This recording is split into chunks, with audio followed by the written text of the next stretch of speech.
Gitu. Nggak mungkin dong upah yang diterima Rasul Paulus dan yang kita terima itu sama. Atau si Matius atau siapa gitu. Kan enggak kan? Gitu. Nggak mungkin dong upah yang diterima Rasul Paulus dan yang kita terima itu sama. Atau si Matius atau siapa gitu. Kan enggak kan? Gitu. Nggak mungkin dong upah yang diterima Rasul Paulus dan yang kita terima itu sama. Atau si Matius atau siapa gitu. Kan enggak kan?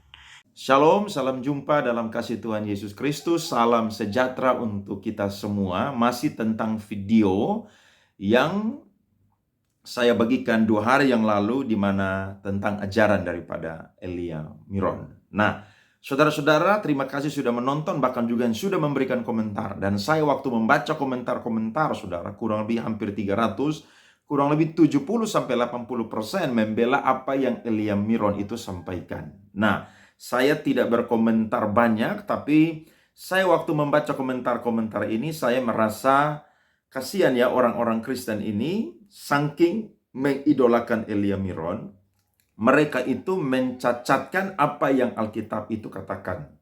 Waktu saya dan saudara membaca 2 Petrus pasal 2 ayat yang keempat, di situ jelas bahwa Tartarus itu adalah tempat yang ada di bawah, ya, yang ada di perut bumi bagian bawah, yang dimana berbentuk di situ goa-goa. Disitulah malaikat-malaikat yang jahat yang memberontak kepada Allah itu disimpan untuk hari penghakiman. Nah, saya tidak memprotes apa yang disampaikan oleh Elia Miron tentang Firdaus, tapi yang saya protes kemarin adalah tentang Tartarus. Elia Miron mengatakan bahwa ketika orang itu meninggal, baik orang jahat dan orang baik, sama-sama diangkat ke udara. Dan waktu ada di udara, disitulah Tartarus. Nah, di mana ada ayat yang mengatakan bahwa Tartarus atau dunia orang mati atau alam maut itu berada di atas? Elia Miron menyampaikan dengan memberikan landasan kitab suci tentang Efesus pasal 6 ayat 12. Sementara ayat itu bicara tentang peperangan rohani yang dilakukan oleh orang-orang benar waktu mereka masih tinggal di bumi ini. Jadi saudara bisa melihat, mendengarkan, dan membaca Alkitab bahwa apa yang disampaikan oleh dia itu tidak sesuai dengan firman Tuhan. Tidak sesuai dengan firman Tuhan. Makanya bukan hanya saya saja yang memberikan tanggapan, tapi beberapa hamba Tuhan ya sudah memberikan tanggapan tentang ini. Masa saudara melupakan Alkitab dan saudara membela apa yang disampaikan oleh dia? Hati-hati, nanti saudara bisa dibawa kepada yang namanya arus pengajaran yang salah, yang sesat, dan akhirnya saudara tidak lagi meneliti Alkitab, tidak lagi membaca firman Tuhan. Belajar dari jemaat Berea, di mana mereka itu mendengarkan apa yang diajarkan oleh Rasul Paulus. Saudara tidak boleh main-main dengan Rasul Paulus. Kenapa? Karena dia adalah seorang yang sangat-sangat bijaksana, hebat, berhikmat, berpengetahuan. Alkitab mencatat, waktu di dalam Kisah Rasul pasal 9, dia berjumpa dengan Tuhan. Saat itu pun juga saudara-saudara hidupnya berbalik dan dia langsung memberitakan bahwa Yesus Kristus adalah anak Allah. Yesus Kristus adalah anak manusia. Yesus Kristus adalah Tuhan. Saudara bisa lihat bahwa ketika kita mempelajari firman Tuhan, jemaat yang ada di Berea mendengarkan Rasul Paulus, maka mereka pulang ke rumah mereka mengecek kitab suci. Pada waktu itu Alkitab Perjanjian Baru belum ditulis, belum ada saudara-saudara. Tapi mereka mencocokkan dengan kitab suci Perjanjian Lama. Kira-kira yang disampaikan oleh Rasul Paulus benar atau tidak, saudara-saudara. Dan mereka menemukan bahwa apa yang Paulus sampaikan itu sesuatu yang alkitabiah. Karena Alkitab mencatat dalam Lukas pasal 24 ayat 27 dan 44, seluruh perjanjian lama itu saudara menubuatkan atau berbicara tentang Mesias, yakni Yesus Kristus, dan itu digenapi oleh Yesus Kristus. Bahkan kalau saudara mempelajari sejarah, di mana ada seorang profesor teologi, seorang apologet yang bernama Josh McDowell, dia mencatat kurang lebih ada 300 nubuatan tentang Mesias Kristus yang itu digenapi oleh Tuhan Yesus Kristus, baik dalam pengajarannya, pelayanan mujizatnya, bahkan juga kehidupannya, ya, dan lain sebagainya. Nah, saudara-saudara tidak boleh membela pribadi, termasuk saya pun juga. Kalau satu ketika saya menyampaikan ajaran yang tidak benar, dan ada kritikan-kritikan, kritisi-kritisi yang membangun, memperbaiki, dengan rendah hati saya mau untuk memperbaiki, karena hamba Tuhan tidak selalu benar, hamba Tuhan tidak selalu sempurna. Rasul Paulus saja berbicara bahwa nubuat manusia itu tidak sempurna. Mengapa Elia Myron tidak rendah hati untuk merevisi atau memperbaiki? Sementara dia sudah ditanggapi oleh para doktor-doktor teologi seperti Pak Willy Pandensolang, bahkan juga Dr. Deking Gadas. Itu sesuatu yang harusnya dia perbaiki, ya. Seorang hamba Tuhan harus rendah hati. Bagaimana Apolos seorang pengajar yang luar biasa dari Alexandria, Mesir. Tapi ketika Priscilla dan Aquila mendengarkan dia berkhotbah mengajar, mereka merasa ada yang kurang. Maka mereka memanggil dia dan mereka berbicara untuk memberikan lagi pengetahuan yang lebih lengkap tentang Alkitab, kitab suci, bahkan juga tentang Yesus Kristus. Nah, saya berterima kasih untuk saudara-saudara yang sudah menonton, saudara sudah memberikan komentar yang baik. Saya akan belajar terus untuk bisa memperbaiki pengajaran-pengajaran yang cocok dengan firman Tuhan. Nah, saya suka sekali dengan apa yang Elia Myron sampaikan di bagian kedua tentang upah, saudara-saudara. Nah, saya ingin membagikan apa yang Alkitab catat tentang yang namanya upah, saudara-saudara. Elia Myron mengatakan bahwa upah yang diterima oleh Rasul Paulus, Matius itu berbeda dengan apa yang saya dan saudara akan terima sebagai orang Kristen atau orang percaya yang bukan rasul, bukan murid-murid yang dipilih langsung oleh Tuhan Yesus Kristus. Firman Tuhan berkata dalam Daniel pasal 12 ayatnya yang ketiga. Di situ firman Tuhan berkata bagian B adalah, dan orang-orang yang telah menuntun banyak orang kepada kebenaran, mereka akan seperti bintang-bintang, tetap untuk selama-lamanya.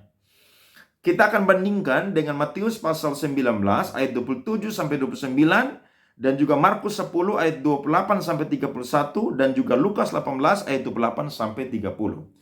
Kalau saya dan saudara baca di sini menarik. Kenapa? Karena ada yang berbeda. Yang ditulis oleh Matius ini sesuatu yang khusus. Kenapa? Karena konteks Matius menulis itu ditujukan kepada orang-orang Yahudi atau orang-orang Ibrani. Sehingga Matius menambahkan di ayatnya yang ke-28 yang bagian B.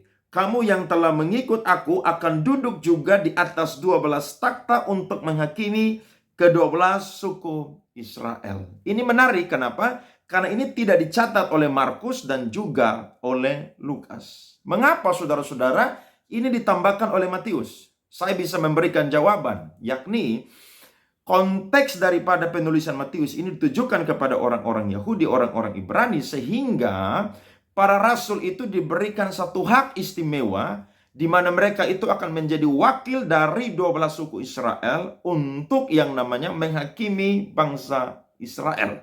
Kalau kita bandingkan apa yang disampaikan oleh Rasul Paulus di dalam 2 Timotius pasal 4 ayatnya yang ke-7, saudara-saudara. Alkitab berkata, aku telah mengakhiri pertandingan yang baik, aku telah mencapai garis akhir, dan aku telah memelihara iman. Ayat 8. Sekarang telah tersedia bagiku mahkota kebenaran yang akan dikaruniakan kepadaku oleh Tuhan, hakim yang adil pada harinya. Tetapi bukan hanya kepadaku, perhatikan, melainkan juga kepada semua orang yang merindukan kedatangannya. Ini bicara tentang pengharapan eskatologis atau orang yang mengasihi atau yang menanti-nantikan kedatangan Tuhan yang kedua kali. Paulus berkata bahwa bukan cuma Paulus saja yang menerima mahkota kebenaran, tapi orang-orang yang merindukan kedatangan Kristus kedua kali, yang punya pengharapan tentang kedatangan Kristus kedua kali, mereka juga akan menerima mahkota kebenaran. Kita akan bandingkan lagi dengan apa yang ditulis oleh Petrus, saudara-saudara. 1 Petrus pasal 5, saudara-saudara, ayatnya yang keempat. Firman Tuhan berkata, maka kamu apabila Gembala Agung atau Kristus itu datang, kamu akan menerima mahkota kemuliaan yang tidak dapat layu. Saudara perhatikan, ternyata dua bagian firman Tuhan ini mencatat tentang orang-orang yang melayani Tuhan, mereka itu akan mendapatkan mahkota. Orang-orang yang merindukan kedatangan Kristus kedua kali akan mendapatkan mahkota. Mahkota kebenaran dan juga mahkota kemuliaan. Nah, kita akan bandingkan lagi dengan Wahyu pasal 20, saudara-saudara. Ayat 4 dan juga ayatnya yang ke-6.